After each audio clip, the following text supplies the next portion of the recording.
Okay, another aspect of, you might say, living is recognizing your limitations.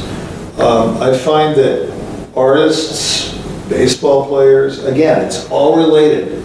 Literary giants, people who write, people who are motivational speakers. I don't care what profession you're in, and I don't care who you are. You could be, to most people, limitless and have unlimited talent and whatnot.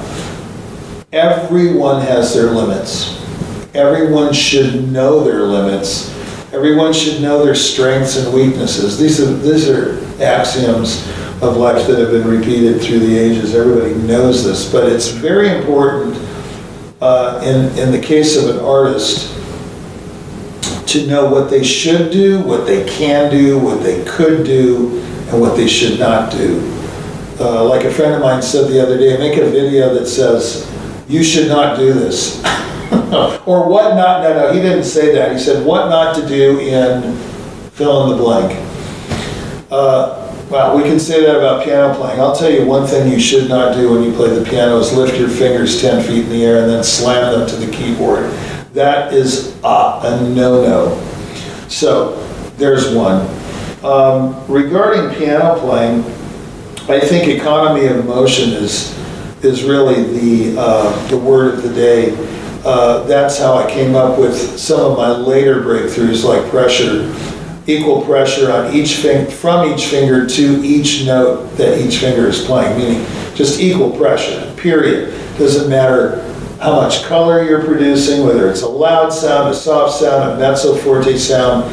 It doesn't matter whether you're playing fast, medium fast, slow.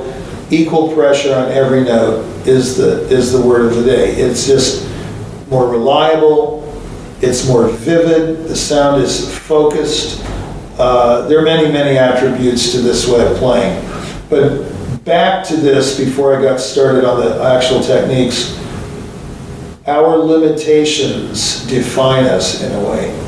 Our strengths do define us, of course, but know where you can go and where you can't go. This is a really important thing, I feel. Students of all kinds, art students, painters, pianists, people who go to school for arts management, they should know how far they can go because it can cost you. That's the most important thing about limitations. Don't go past your limits because it can be very costly. You say the wrong thing, you do the wrong thing, costs you. This is true of anyone, let's say in a practice room. If you overplay and you're not playing correctly, and there is a correct way to play, you could get tendonitis, you could get carpal tunnel syndrome. All of these afflictions, shall we say, come from not knowing your limits.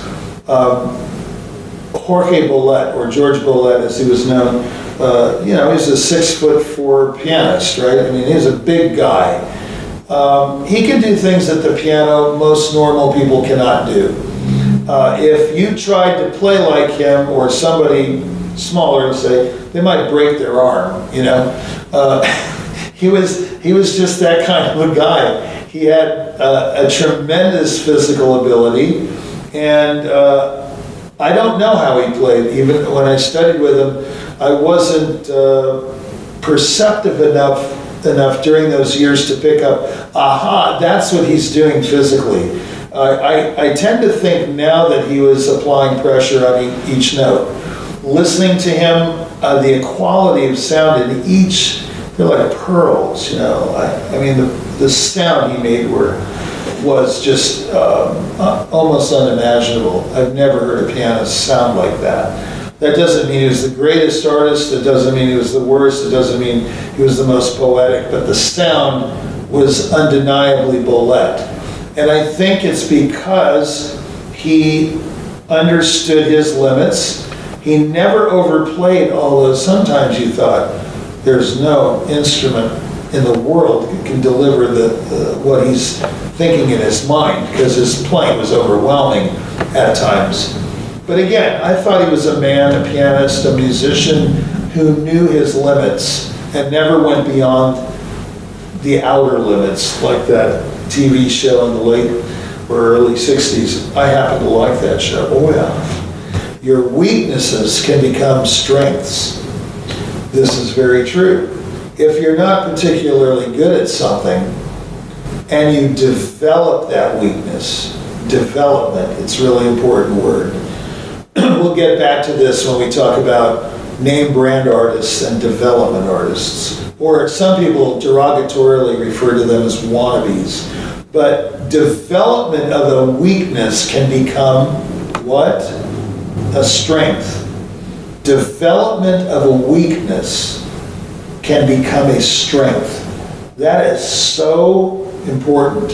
When I heard that, it hurt my head for a while. I was trying to figure out, how can a weakness become a strength?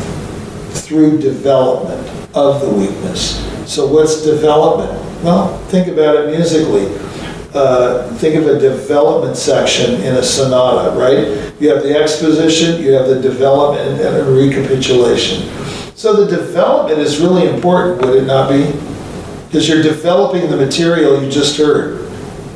And then you're going to recap it in the recapitulation, you're going to hear it again. Only in another key, and with, like in the case of Opus 101, it goes off into Booneyland later on, this incredible, absolutely fantasy-like coda that you never could believe Beethoven could go to. But it was because he developed possibly a weakness that he ended up with this unbelievable coda. Now, let's remember, Beethoven was not that great at counterpoint. He wasn't the most phenomenal counterpoint, not like Mozart. He went from harmony to harmony very quickly. He didn't have passing notes going to, having this gorgeous little interjection or bridge material going to another harmony. No, he went to a harmony quickly. 1, 4, 5, 1, he went from subdominant to dominant or to tonic very, very quickly. But that was his strength, even though the counterpoint was a weakness, because why? He was the master of what? Subito, sudden changes.